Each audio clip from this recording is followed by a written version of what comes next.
all along because of the emotions that we saw from Cray and what we learned about him through Callahan, right? Callahan puts him as the typical bad guy. Correct. So you would think Cray would be the typical bad guy, and this would be the ultimate reveal would be him, but you're shocked to find out that it's actually Callahan, and we learned why it's him. And what I like about it is we don't learn why it's him till much later. Yeah. Because Baymax scanned him. And after he escapes, because now Hero pulls Tadashi's chip out because he wants Baymax to kill him. He no longer wants to capture him. He wants to kill him.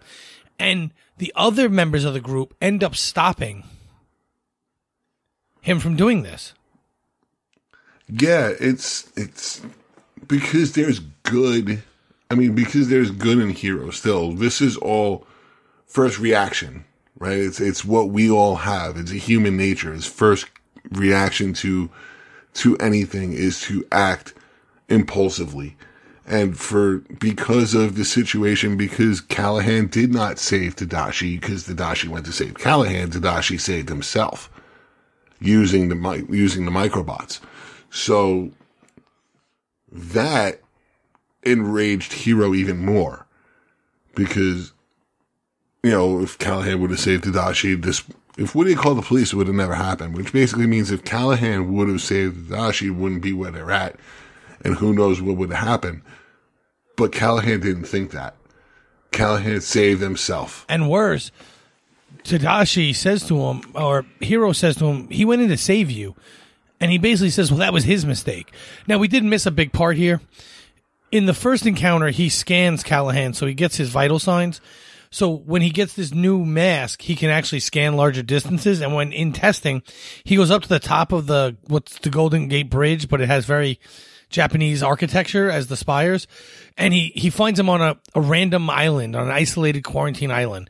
Wasabi's basically scared of everything. That's kind of his deal. But whatever.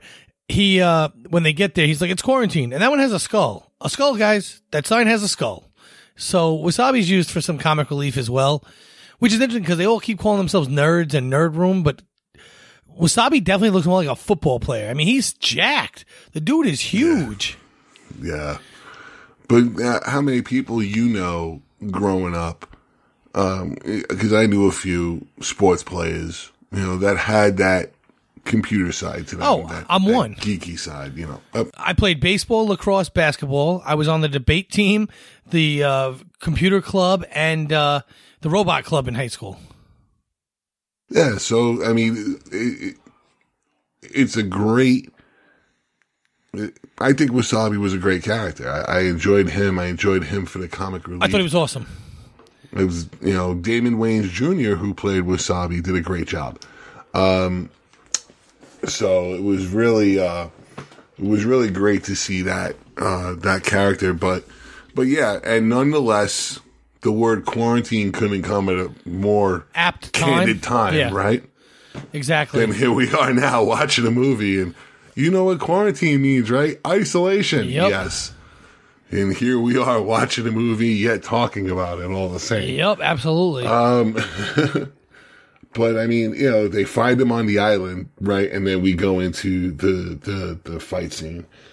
Right, and then that's when we find out it's Callahan, and then he wants to kill him.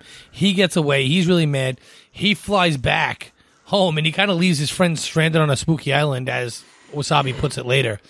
But now that he knows who it is, he knows what to look for. And this is where we have the big square off, because now they're going to fight at Kraytech. Because the reason why we were here, the reason why he went to this quarantine island was Cray had an experiment where he was sending a hat through a portal. He created teleportation. But when he sent the human subject through, which we see before the fight actually, the human subject doesn't make it to the other side. Everything starts to fall apart. The government forces him to turn off the system. Well, unfortunately, in doing so, they lose the girl. What we see after the fact was they got the rest of that video, and that girl, Abigail, is Callahan's daughter. Mm-hmm. So, just like Hero wants the death of Callahan to avenge his brother. Callahan wants the death of Cray to avenge the death of his daughter. Yeah, it's very intertwined, but revenge seems to be the plot in this part of the movie, and this is where you actually think of Callahan, like we said earlier. We think of Callahan as a good guy of sorts, right? He played the bad guy, but we realize he's not so bad, which in Marvel, we kind of have that too with some characters. We do. They're the anti-hero kind of thing. Yes, but Callahan, I don't agree with you in the fact that he's not so bad. I think his motives are worthwhile, and noble, because he's looking just for, closure for his daughter. However, he takes it too far and he wants to murder people. Well, it's the anti-hero. You think of somebody like Venom, kind of thing. Venom is the anti-hero. But that's, in my eyes, that's how I see it. No, I respect your point, and you're absolutely right. Motives, the motives are not just. But well, no, I think the motives are just. It's the actions that are not just. I'm sorry, motives are just, but the actions of which to do that. Correct. Are not right. Correct. Yeah, I agree with you totally. I also don't necessarily know if I agree with him. Not that I wouldn't be really mad if my daughter died in an experiment. However, I don't know if he's correct in the fact that Cray did it knowing or, wondering if this might be the case. I mean, I don't think Cray would have sent her in if he didn't think it would work. Good point. I think what it is I took it as just it works with an inanimate object. Let's work it with an animate object. And it just happened to be, Callahan's daughter. I don't think there was any ill will. No, right. I don't think, right. I don't think he would have sent her in if he thought this was going to happen. Callahan believes he would have. And I understand the feeling. I just don't think he was right. Right. No, I can see that. Yeah. I can see the point. So. For sure. But now that we know this, now there's, some more to the story. So it's kind of like, even Hero kind of gets it now, why he's being what he is. And he's still going to stop him, though, which I like. And in doing so, when we get to him, he's attacking Kraytek. He brought one half of that teleportation device because he was just going to suck up everything Cray cares about. And Cray doesn't care about family because we've never seen he has any. But he does care about his building. He does care about his technology. So he's sucking that all up.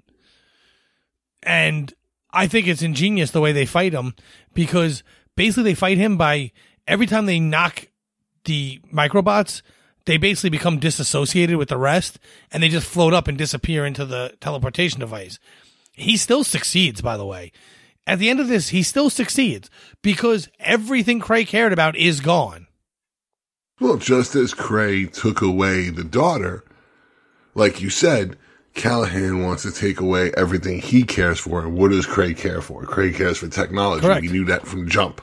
And they did not succeed. They did not stop him. Yeah. At the end of that, I mean, look, they beat him, but they did not stop him from what he was doing. Yeah, which is it's not the typical hero ending. No. Which we all wanted because we all were looking for it.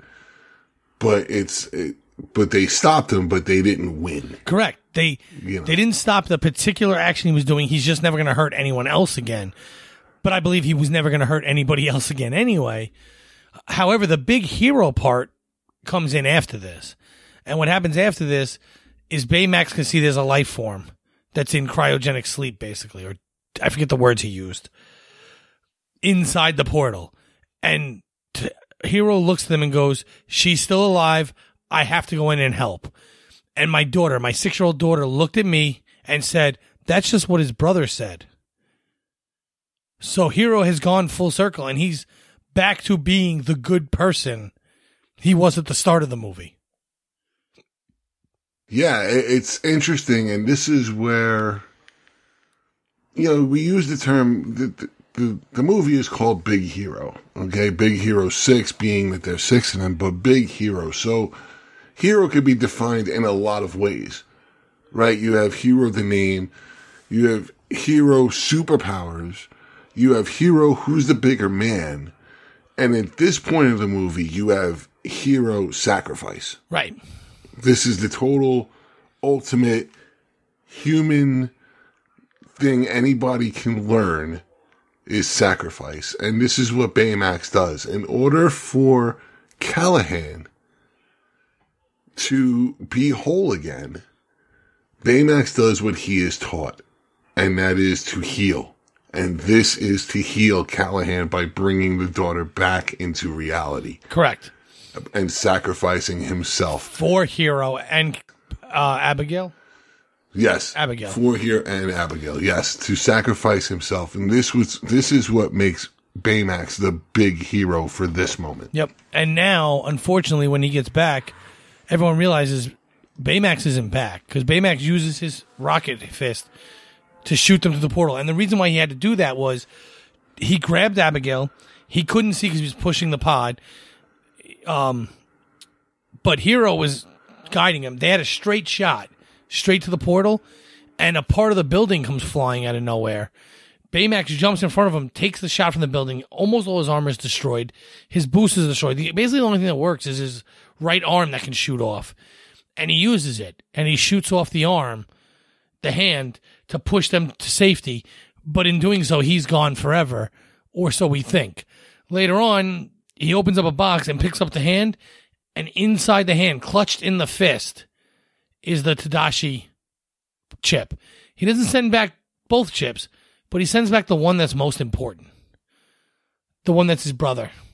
Yeah, the one that's his brother, and the one that mostly reminds him of his brother, right? The one that always will stick into his head. That it is, my brother will live on. You know, yes. He always says, your brother isn't here, your brother isn't here. Hero meant to take that literally. No, he's not. He's gone. He's not here. But his brother is here, and it's the chip that powers him. Yes, and that was a great scene. We skipped over that completely. But when, at one point, Baymax says, Tadashi is here. And he goes, no, he's not. He's dead. I know. He'll never be gone because I remember him. But he then brings up a video of all the tests. And this is the part where you realize, just as much as Hero looks up to Tadashi, Tadashi wants to make his brother proud.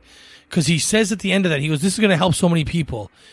Hero will be so proud, or I can't wait till Hero sees, or something along those lines that tells you that he really cares what his younger brother thinks of what he's doing. And this is when Hero realizes he has to do this the right way. He can't just kill him. That's not what my brother would want. I'm not honoring his memory by doing that. In fact, I'm doing exactly the opposite of that. I'm being just as bad as Callahan if I do that. There's no winning when you have two of the same, right? If you think about it as a battery, two of the same ends repel. There is no attraction. Right. So magnets, when you have, right, they're magnets, yeah. But two of the same, they repel against each other. So there's always that friction. But when you have them on opposites, they attract, and that's where the tension comes in.